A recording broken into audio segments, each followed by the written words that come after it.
Some truths about narcissists don't hit you until it's already too late. So let's talk about 6 brutal truths survivors learn, usually the hard way. And these are truths that explain why it hurts so much and why it kept happening. Welcome to the Common Ego community. My name is Christina, and I'm a toxic relationship recovery coach. And if you think you've been in a relationship with a narcissist, I have a free checklist that can help you see how your experience stacks up with the typical phases of narcissistic abuse. There's a link for that in the description. So, the first thing we don't see until it's too late is that their love is a strategy, not a feeling like love should be. But the problem is that it felt like love. And in that moment, the narcissist believed it too, so it came across as super believable. But what they were feeling, it wasn't love, it was idealization. They called it love because they saw you as the answer to something that they actually couldn't name. They saw you as someone who would fix the emptiness they would never admit to. And they weren't pretending, not at first. But narcissists don't actually know what real love is, because love requires empathy, the ability to care about someone else's feelings, even when those feelings don't benefit you. And that's something that narcissists don't have reliable access to. So instead of building a relationship slowly, they fast-tracked it. They latched on hard and mirrored everything you valued, your dreams, your struggles, your worldview, until it felt to you like this relationship was destined, it was fated. And maybe you noticed a few things that felt off. We usually do, but you talked yourself out of them. We usually do that too. So maybe you brushed it off when they said, "I love you," almost immediately. Or maybe when they started talking about forever before they even knew your last name. How about when they professed their undying love one day and then full out ghosted you the whole next week? You might have told yourself the love bombing was just passion. It's easy to do. And you might have told yourself that they ghosted you because they were scared of how deeply they felt. But what you were really seeing was emotional dependency, not love. It was someone trying to merge with you instead of connect with you. Because if you're just an extension of them, they can control how you make them feel. And the moment you showed up as a full human, with a boundary, a bad day, or even just a different opinion, that illusion all came crashing down. Not because you failed, but because you stepped outside of the fantasy that they needed you to stay in. And that's the brutal truth. Their version of love wasn't about who you were. It was about how well you played the role they had in their head. So looking back, one thing that you probably wish you knew, but is helpful to know now, is that they don't understand love. And what felt like love was not really love at all. So the next thing it would have been helpful to know way back when is the version of you they created isn't real. Now, I know we talk a lot about how the version of the narcissist that they present in the beginning isn't real, and that's kind of true. But the version that they see in you is also not real. So the narcissist didn't actually fall for you. They fell for who they thought you were, or probably more appropriately, who they wanted you to be. And at first, it felt like they really saw you, like on a soul level, like they understood parts of you no one else had. But when you look back, it wasn't really about understanding. It was about confirmation. They locked into the parts of you that made them feel good and kind of ignored the rest. So you may not have realized it at the time, but that kind of attention really comes with a cost because they weren't interested in all of you. They were just hyper-focused on the version of you that made their world easier, the one who made them feel admired or important. And when something about you didn't match that version, you probably saw a shift in them. So maybe they pulled away or they got cold. Maybe they said things like, "You're acting really different lately." Or another common one, "Where did all this come from?" And that's when you start second guessing yourself.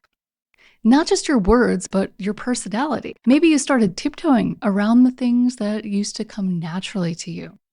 Not to keep the peace, but to keep the connection. That was so important to you at that time too. But I really want to drive this point home. They were not falling in love with the real you. They were feeding off the version of you they built up in their head. And the moment you didn't fit that version, everything changed. And you saw it. You just didn't know why, and you probably blamed yourself. So, another thing that would have been helpful to know right when you're getting into this relationship with a narcissist is they're addicted to control, not chaos.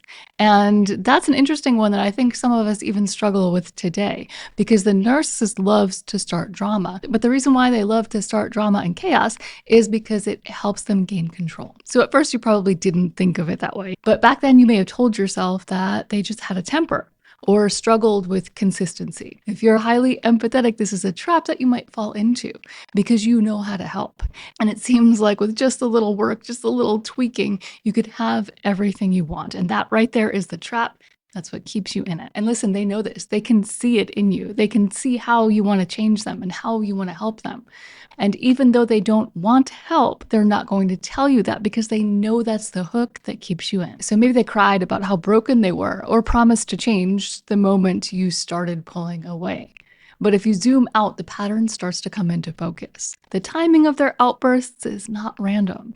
And those sudden silences or the arguments that started over nothing usually were right after a moment when you were feeling confident, happy, or emotionally grounded, or if you were just tired of it and started pulling away. All those moments weren't about what you said or did. For the narcissist, they were about disrupting your clarity, the clarity that you were feeling in that moment that was keeping you grounded and maybe keeping you away from them. Their goal was to get you to doubt your instincts so they could reassert control. And you may have even missed some of the red flags, especially early on, because the chaos wasn't constant. It came in cycles. So one day they were cold or combative, and the next they were affectionate, almost like nothing happened. And that shift will absolutely keep you stuck. It trained your nervous system to chase the good version of them and tiptoe around the bad one. So you probably found yourself being extra careful with your tone, maybe overthinking about how to bring something up so it doesn't set them off, and ultimately bracing for the next mood swing. So I'm going to bottom line this for you that chaos, it wasn't a flaw in the system, it was the system.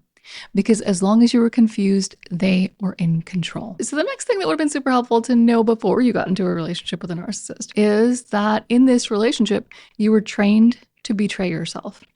So one of the hardest things to accept after a narcissistic relationship is how many times you overrode your own instincts. Not because you were naive, but because you were being conditioned. And of course, it didn't happen all at once, or you would have left all at once. It started small. So maybe they got annoyed when you brought up something that bothered you, or maybe they laughed when you were hurt and then told you to lighten up or just take a joke or just get over it. And little by little, you started questioning what you felt, and you make excuses for their behavior and tell yourself that you were maybe being too sensitive, even when something felt really wrong. And after enough of these moments, you stopped trusting your gut and you stopped showing up for yourself. Because every time you did, it came at a cost. And that cost was disconnection, tension, or punishment. And somewhere along the way, their comfort became more important than your peace or clarity. And that's what makes all of this so brutal. It's not just that they manipulated you, it's that they taught you how to do it to yourself. So another brutal truth about narcissistic relationships is that they escalate when you detach. A lot of people think that once you leave, then it's over. You can have your peace and move on right off into the sunset. But that's not true for a few reasons. So one, it takes some time to really heal from that type of abuse and manipulation, and it takes time to get back to yourself. But there's also another reason. And if you were in deep with a narcissist, you were really connected and really under their influence, then detachment wasn't just a simple shift.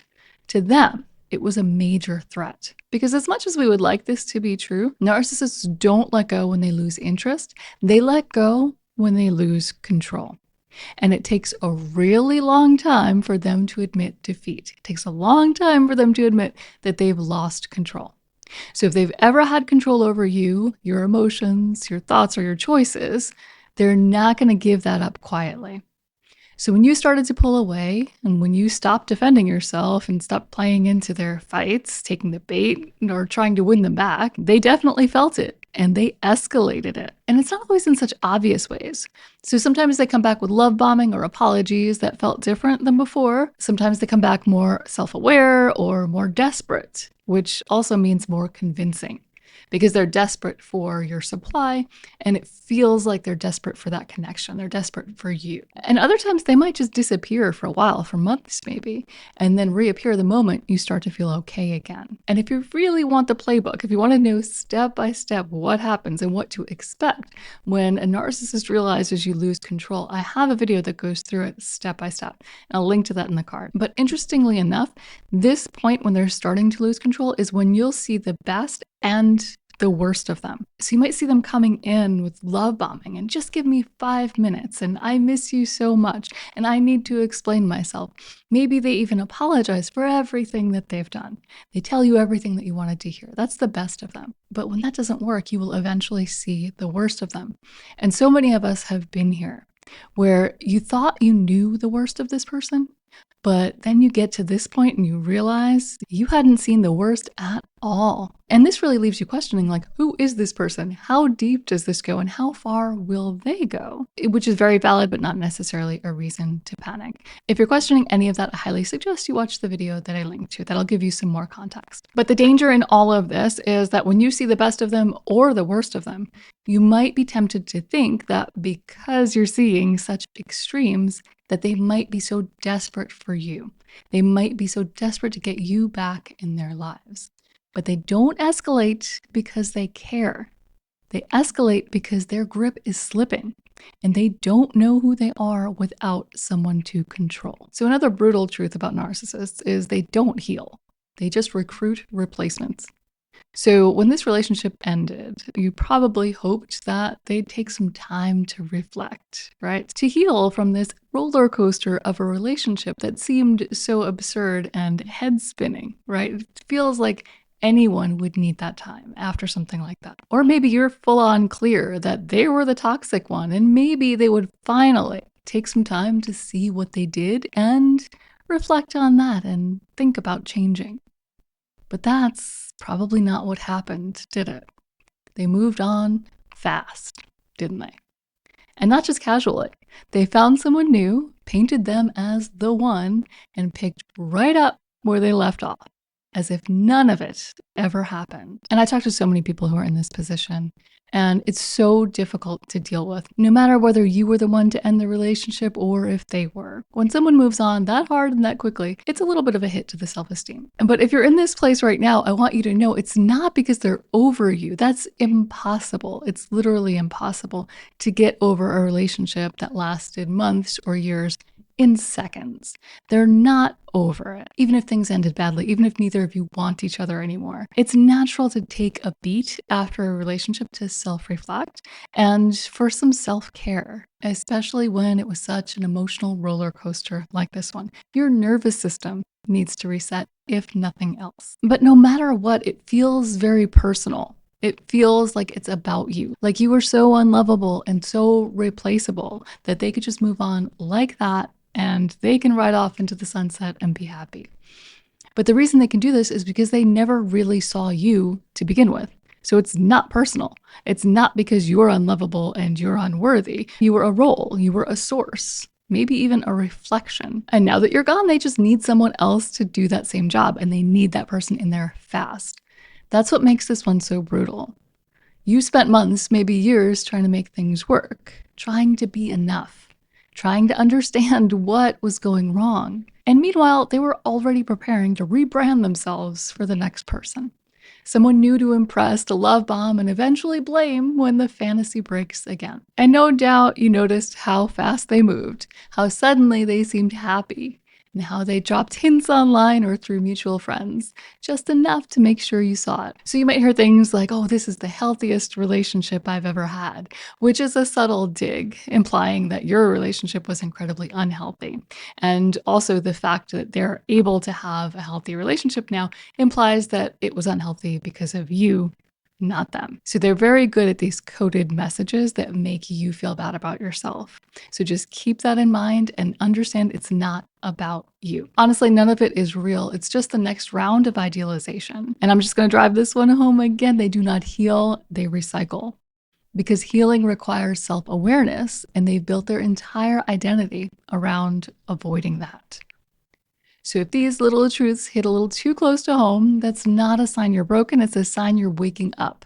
And if you started pulling away from the narcissist or even thinking about it, you're going to want to check out my next video, 8 Signs a Narcissist is Losing Control. You'll see exactly what to expect when they feel you slipping away and how to hold your ground when they do. And before you go, don't forget to hit the like button if you haven't already, and I'll see you next time.